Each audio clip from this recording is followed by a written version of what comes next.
নমস্কার, শুভ সকাল। সবাইকে স্বাগত জানিয়ে শুরু করছি আজকের নতুন ব্লগ। আশা করছি আপনারা যে যেখানে আছেন ভালো আছেন, সুস্থ আছেন। আজকে সকাল থেকে ঘুম থেকে উঠেছি 8টা বাজে। উঠে যাব বাইরে ফ্রেশ হতে যাব, যে দেখি আমাদের যেই লাইন থেকে মোটরের লাইন যেটা, সেই মিটারে কারেন্ট নেই। পরে এসে কি জানি পল্লী বিদ্যুৎ অফিসে ফোন দেওয়া হয়েছে, ওনারা এসে পরে 9টার দিকে এসে ঠিক করে দিয়ে গেল। কি হয়েছে, ওই যে যেই বৈদ্যুতিক খুঁটি থেকে কারেন্ট এসেছে সেখানে লুজ হয়ে গেছে। তো এখন মা ভাত বসিয়েছে, যে একে ভাত খেয়ে আসবো। আজকে যেহেতু সকাল সকাল ঘুম থেকে উঠেছি আর বাইরে বেরিয়ে দেখি কি সুন্দর শিউলি ফুল গাছ থেকে পড়ে রয়েছে। তো এই গাছটা অনেক ছোট, বেশি একটা বড় নেই, যে কয়টা পড়ে সেই কয়টাই অনেক বেশি। এই গাছটা থেকে প্রতি বছরই কিছু না কিছু ফুল ধরে, আর পরে ধরা শেষে গাছের মাথাটা কেটে দেওয়া হয়, তাই গাছটার বেশি বাড়তে পারে না। এই বছরও বেশি একটা ফুল পড়েনি, যেহেতু ভোর সকালে ঘুম থেকে উঠেছি, তাই আজকে অনেকগুলো আমি শিউলি ফুল দেখতে পেলাম। বাহির থেকে ঘরে এসে প্রথমেই আমি যে কাজটা শুরু করছি তা হলো এই সোফার যে কভারগুলো আছে সেই কভারগুলো খোলার চেষ্টা করেছি। এই কাজটা করতে আমার ভীষণই টাইম লাগে, খুলতেও যতটা টাইম লাগে আবার লাগাতেও তার থেকে বেশি টাইম লাগে, এত কষ্ট লাগে। কিভাবে যে খুব ইজিলি এগুলো খোলা যায় সেই পদ্ধতিটাই আমি এখন খুঁজে পাইনি। সবগুলো সোফার কভার খুলতে আমার মোটামুটি আধা ঘন্টা সময় তো লেগেই যায়। এই যে এখানে সবগুলো খুলে নিয়েছি, এখন এগুলোকে ভিজিয়ে দিব, আর কিছুক্ষণ পরে ওয়াশ করতে হবে। কি কি ভর্তা আছে না? বেগুন ভর্তা আর দুন্দুল বাটা। দুন্দুল বাটা, এটা নতুন রেসিপি মনে হচ্ছে। সর্ষে দিয়ে দুন্দুল বাটা, সর্ষে দিয়ে দুন্দুল বাটা ঢেকে রাখি। আজকে সকালে মা রুটি বানায়নি, ভাতই খাচ্ছি। আর যেদিন সকালে ভাত খাওয়া হয় সেদিন বাটা ভর্তা করে মা, আজকেও করেছে। আর বাটা ভর্তা দিয়ে অনেক দিন পরে ভাত খাচ্ছি, তো হেভি লাগছে খেতে। আর সকালে ভাত না খেলে আর বাটা ভর্তা করা হয় না। ভাত খেয়ে আমি চলে এসেছি জামা কাপড় আয়রন করতে। আয়রন করার পরে জামাগুলো কাটবে। জামাগুলো যেহেতু আমি ভাঁজ করে রেখে দিয়েছি, তার জন্য একটু আয়রন করে কাটলে সুন্দর হবে, না হলে দেখা যাবে মাথা ছোট বড় হবে, তাই আয়রন করে নিচ্ছি। আর দিদি আমি না দিদি কাটবে, কাটার পরে সেলাই করতে বসে যাবে। এখানে দিদি আমাকে দিয়েই আমার জামার মাপ নিচ্ছিল, আমাকে কাটতেও দিচ্ছিল, কিন্তু আমি কাটতে পারি, ওই যে শেপটা একটু সুন্দর হয় না দেখে আমি একটু শেপগুলো দিতে চাই না।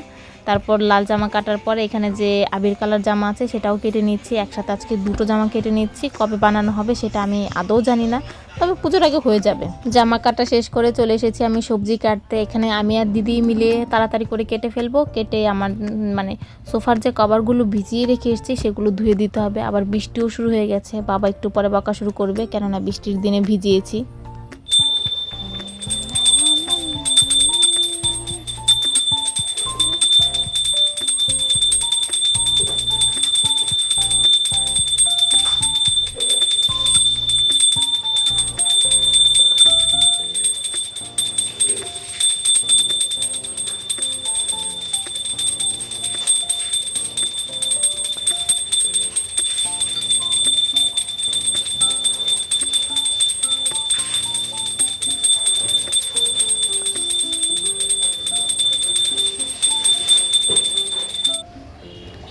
আজকে এই সোফার কভারগুলো ধুয়ে দিয়েছি, 3-4 বার উঠানায় মেলে দিয়েছি। তারপর আবার একটু পরে বৃষ্টি চলে আসছে, আবার ঘরে নিয়ে যাচ্ছি। এখন দিয়েছি কিছু সময় হলো, মনে হচ্ছে এখন আর বৃষ্টি হবে না, ওয়েদার আকাশটা একটু ভালোই হয়ে গেছে। তো যতটুকু জল ঝরতে পারে ঝরবে, তারপর আবার ঘরে নিয়ে মেলে দিব। মা এদিকে দুধ জাল করছে, দই বানানো হবে। আর এই দুধগুলো অনেক অনেক ভালো। এই দুধগুলো হচ্ছে গ্রাম থেকে আনা হয়েছে, তাই না? অনেক ভিতর থেকে আনা হয়েছে। আর এদিকে ডাল বসিয়ে দিয়েছে, আজকে শুধু ডাল ভাত হবে। আর মা এদিকে কাজ করছে। আমি পড়াতে যাওয়ার আগে দিদিকে বলে রেখেছিলাম মাংস ভিজিয়ে রাখতে, তাই দিদি এখানে মাংস ভিজিয়ে রেখেছে। আজকে একটু মোমো খাবো, তার জন্য এখানে ভিজিয়ে রেখেছে। কখন জানি ভিজিয়েছে, মনে হয় একটু আগেই ভিজিয়েছে। আর আজকে আমি খুব তাড়াতাড়ি পড়িয়ে চলে এসেছি। আমার এক স্টুডেন্ট আজকে অল্প একটু সময় পড়েছে, তাই তাড়াতাড়ি চলে আসতে পেরেছি। আর পেছনে আমার সঙ্গে কেমন করছে, আয় যাবি তো নাকি? না, দেখো না, একাই যা। না, তাহলে তুই না যা। তামসা করে, কত বড় মুখ দেখা যায় তো। তা আমার মুখ এত বড় হলে দেখা যাবে না? বোনা ওই বাগানে যেতেই চাইছিল না, বোনাকেই পাঠিয়েছি, তাও আমি ওখান থেকে ওই যে ধনেপাতা আনতে। এত শয়তান কেন রে? তুই আসতে চাইলি না? তুই আসতে চাইলি না কেন? তুই তো আরো বড় শয়তান। আমি তো এই বাগানে কখনোই ঢুকিনি। আমিও ঢুকি নাই। তো তুই আজকে ঢুকলি, উদ্বোধন হয়ে গেল। কালকে থেকে তুই ঢুকবি। আমি এখান ঢুকে কি করব? কে দেওয়ার কাজ নাই না? এই যে বড় গাছটা কাছে থেকে নেই, এই যে বড় গাছটা, না তার পাশেরটা। এটা বড় আছে বেশ, নিয়ে চলে আয়। দেখি কটা নিলি। ফলাই দিলাম। ফেলে দিচ্ছিস কেন? তোল।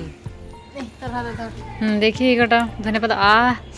কি সুন্দর গন্ধ। ভালো করে ধুয়ে আবার ফেলে দিলি তুই। ঠিক আছে, আমি তুলে নিচ্ছি। আমি ফেলে দিচ্ছি তো কি আছে, আর নিতে হবে না, এই কটাই হবে। আর হাত থেকে এখনো কি সুন্দর গন্ধ বেরোচ্ছে। এই ধনেপাতার গন্ধগুলো এত ভালো লাগে যে কি বলবো। খেয়ে নে, হাতটাই খেয়ে নে। আর আমাদের রোগী প্রেশার মাপার জন্য শুয়ে পড়েছে একদম। রোগী আজকে আমি বলেছি রাতে ভাত রান্না করে ডেকে খাবো। কয়েক পর্চানি ভাতের চাল দিতে হবে, যেটা বললে দাও তাহলে ডাকা লাগবে না। বোনা এদিকে ময়দা নিয়ে নিয়েছে, এটাকে এখন মাখবে। আর আজকে আমরা মোমো খাবো, সেখানে এইটুকুনি পেঁয়াজ আছে। পেঁয়াজ আর নিয়ে কি ছোটো মোটো পেঁয়াজ আমি খুঁজে নিয়ে এসেছি। আর এখানে হচ্ছে গাছে 3টে মরিচ নিয়েছি, কাঁচামরিচ। আর এখানে মাংসগুলোকে কেটে নিয়েছিলাম, বটি দিয়ে কেটে কেটে কিমা মতো বানিয়েছি। আজকে আর মিক্সিতে ব্লেন্ড করিনি। আজকে মোমো খাবো, রসুন পেঁয়াজ কিছুই নেই। আমি ফার্স্টে ময়দা নিয়েছি, ময়দা অল্প করে নিয়েছি, এবার আবার বেশি করে নিয়েছি। আর আজকে এগুলো মেখে রাখবো, কালকে কিছু খেয়ে ফেলবো, তাই আজকে মেখেই রাখছি। মানে অনেকগুলো নিয়ে নিয়েছি, এখন বুঝতে পারছি না কি করছি। আজকে উল্টা পাল্টা খালি কাজ করছি আজকে কটে। আজকে দিদি মাংসটা ব্লেন্ড করেনি, কুচি কুচি করে কেটে নিয়েছে। এখানে করেছে পেঁয়াজ কুচি, লঙ্কা কুচি, আর এখানে রসুন কুচি করেছে। আর এখানে চাটনির জন্য নিয়ে নিয়েছে ধনে পাতা আর রসুন। আর এখানে এই যে ম্যারিনেট করার জন্য সয়া সসটা নিয়ে এসেছে। এখন সব কিছু ম্যারিনেট করবে। আর এখানে জানি কি একটা মশলা রেখেছে, আদা আর রসুন বাটা, মরিচের সঙ্গে বাটা হয়েছে, তো একেবারে লাল হয়ে গেছে। আমার এই যে আটা রেডি করা শেষ, ডো করা শেষ। আমি এখান থেকে একটু একটু ছোটো ছোটো বল করছি, এখন এগুলো দিয়ে বানাবো। আর আজকে এই যে আমাদের রসুন ছিল না, এই রসুনটা দিদিদের ঘর থেকে চেয়ে নিয়ে এসছে। ফার্স্টে ওটা 2 কো আনতে গিয়েছিল, পরে দিদি পুরো একটাই দিয়েছে, তো পরে আবার ফেরত দিতে সুবিধা হবে। তখন আমি এগুলোকে বেলা শুরু করে দিব। বানিয়ে নিয়েছি এখানে 7টা মতো মোমো। প্রথমবারে 6টা করেই দেওয়া যায়। তো এই মোমোগুলোকে এখন এখানে তো জল বসিয়েছি, গরম জল। আর এই ঢাকনাটা দেব। আমার মা বারবার বলছে ঢাকনা না দিয়ে কিছু জানি দিতে বললো, আমি তো কাপড়ে নেট কাপড় বেঁধে তারপর দিতে বলেছে, কিন্তু নেট কাপড়ে তো দেওয়া যাবে না, এই দিয়ে দিই। এখানে হচ্ছে মোমোর সব ধোয়া তো উপর থেকে বেরিয়েই যাচ্ছে। আর আমি এখানে হচ্ছে চাটনিটা বানিয়ে নেব। গাছের 2টো মরিচ দিয়েছি, একটা সবুজ একটা লাল মরিচ দিয়েছি। আমাদের মাংস কম পড়ছিল, তাই যে একটা নুডলস নিয়ে এসেছি, নুডলস দিয়ে বাকি মোমো করবো। একদিন মোমো করেছিলাম নুডলস দিয়ে, ভালোই হয়েছে, তার জন্য আজকে নুডলস দিয়ে করব, বাবাও খেতে পারবে। আর 2টা ম্যাজিক মশলা নিয়ে এসেছি, আর কিছুটা আলু নিয়ে এসেছি। আর আমাদের আজকে শুধু পচা আলুই বারবার দিচ্ছিল, তাহলে বারবার বলে বলে চেঞ্জ করে ভালো দেখে আলু নিয়ে এসেছি। কালকে আলু দিয়ে কোনো একটা নাস্তা করব। আমাদের মোমো বানানো শেষ। এটা হলো চিকেন মোমো, এটা রেখেছি দাদার জন্য, দাদা এসে খাবে, কখন আসবে কে জানে। আর এটা হলো নুডলস মোমো, একেবারে ঝাল ছাড়া, কিচ্ছুই দেওয়া হয়নি। এখানে বাচ্চাদের দিবে দিদি, তার জন্য একটু রেখেছে। আরও মানে কিছু হলে সবাইকে 2টো করে দিবে। এখন মানে হয়ে গেলে, বাকিগুলো হয়ে গেলে নামিয়ে দিয়ে আসবে। পরে নুডলস দিয়ে অনেকগুলো মোমো খেয়েছি, মোমো খেয়ে একদম পেট ভরে গেছে। মা এখন ভাত খেতে ডাকছে, বেশি একটু খেলেও আমি বেশি খাবো না, অল্প একটু খেয়ে এসে ঘুমিয়ে থাকবো। তো ভিডিওটা আমি আজকে এখানেই শেষ করছি। যদি কিছু ভালো লাগে লাইক কমেন্ট শেয়ার করবেন। দেখা হচ্ছে পরবর্তী কোনো ভিডিওতে, ততক্ষণ পর্যন্ত ভালো থাকবেন, সুস্থ থাকবেন। Tata, good night.